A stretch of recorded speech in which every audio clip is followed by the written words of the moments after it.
एक बार एक व्यक्ति बिना बताए काम पर नहीं गया तो उसके मालिक ने सोचा इसकी सैलरी बढ़ा दी जाए तो यह बिना बताए छुट्टी नहीं करेगा और काम भी लगन से करेगा। और फिर उसे बिना बताए उसकी सैलरी बढ़ा दी गई। अगली बार जब उसे सैलरी ज्यादा मिली तो वह कुछ नहीं बोला और उसने चुपचाप वो पैसे रख लिए और कुछ महीने बाद उसने फिर से बिना बताए छुट्टी मार ली। मालिक को बहुत गुस्सा आया और वो सोचने लगा इसकी सैलरी बढ़ाने का क्या फायदा हुआ, ये तो सुधरने वाला ही नहीं।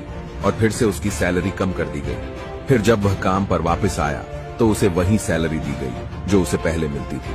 वह व्यक्ति चुपचाप रहा और इस बार भी कुछ नहीं बोला। मालिक को बड़ा आश्चर्य हुआ और उसने पूछा कि जब मैंने तुम्हारी एब्सेंट के बाद तुम्हारी सैलरी बढ़ा कर दी तब तुम कुछ नहीं बोले और आज मैंने तुम्हारे फिर से छुट्टी लेने पर तुम्हारी सैलरी कम करके दी, फिर भी तुम शांत हो, इसकी क्या वजह है? उस व्यक्ति ने जवाब दिया, जब मैंने पहले छुट्टी करी थी तब मेरे घर एक बच्चा पैदा हुआ था और आपने मेरी सैलरी बढ़ा कर दी तो मैं समझा कि अपर वाले ने बच्चे की बेहतर परवरिश का हिस्सा भेज दिया है।